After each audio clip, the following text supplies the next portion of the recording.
Kasorkar Meghalaya kalawat por bani kendu yu menteri ketenat kol kasorkar pedeng da gejing temu ban penbor halor gejing penkelai ki kendon ti doyong kenang ban pelaj ginong ti doyong ke bedan ki jaka ki barit ha kejela.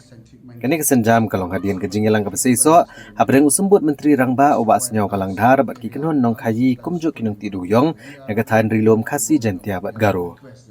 Kini gikan huan kila kedau bagerukom ti doyong scientific mining kamla menteri kam Meghalaya namar kedawai ki jaka ki bahek bha bat ko open cast mining ke bomla ban menteri kam satya namar kerukom long jong ke jaka ke bakerpang ha ke jilla.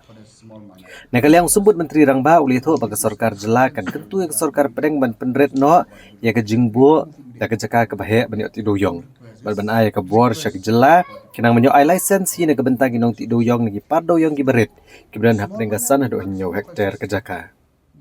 Ula benrap ru bagi jingkang ti doyong kala keta ajor ya kayo kokot bat ke penjenjar gi pat ba. Lada ke sorkar pedeng kesya ini ke jing penkela ke sorkar jela kan wat benia ki rukom ti doyong ha gi wei pat gi jela kenang manchnai ke rukom trekam ke bapaka rengkat ke jinge selok bagi nong ti doyong ke bik tradisional. Menta ke sorkar Meghalaya kenang api ke por beni kendo bat ban pen snow ya kini ke jing terwa. Kalau kum ni kabai day berkatu la meeting belum ni yung CM nama bahagini ki banai balade ki bapili ki call tender association lembaga coordination committee jo ki baru nilai reason bergaro kasih bacatia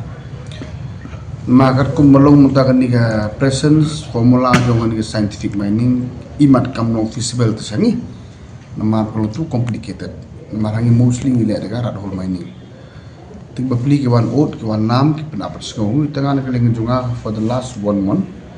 ngala ong atau one no daka way but alternative formula what we should do temenin ki siang lai por la presentnya ka presentation ki joki saya ke presentation kalau ke bagi tenan nama ki bon ki mention aku nama ba kawai ki ong bangin di request ke government India ban reduce ya ketuka arspa hektar tam segi sausan akar lambak nang begini lokal jungi bapingin de kila manda ya mining that was very good idea. Number 2 kila frame lang bat ki formula hai bat sistem kumnungin le kanang ba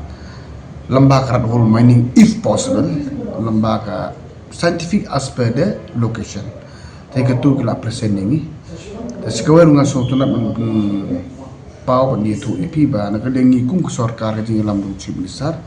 nilai ini agree ba ketika jing aju di bapli tingi mentangin mu se government of India barakala if there is provisions kenang bang sorkar India kan island ini ka state government in form in plan no ka mining la juga ka plan prepare ka plan ber ka mining la juga kum ka basa ka cakaju ni te kata ngila kulat ban follow up immediately dah ada ingin separate but yo kala namla ma don central laws don state laws tinggi lagi dengan government tinggi lang CM tinggi lai pembahi ingin present lang ya ketuga bagi present minin haga tinggi tinggi tinggi meet up the call minister or union ministry haga jo pengila miklu ber prime minister belum pensiun ke jinga nama apa the present scientific mining is not feasible in the state of Meghalaya kindly give us some special consideration if it is possible kata ka de jinga good min meeting ke jongi namar bros ka tu impat experience ke mining bro state and nobody knows what type of mining is yet to come dan la de pas ka tu sa na kong in perlek swa ka thong jo sarkar ka tu por nang kong in live sai ka pa yes we accept it ane la poi ka tu ka system ba ka long sa ka ni te ban sing na mu be so komen on ya for request kata de ka ni la juni government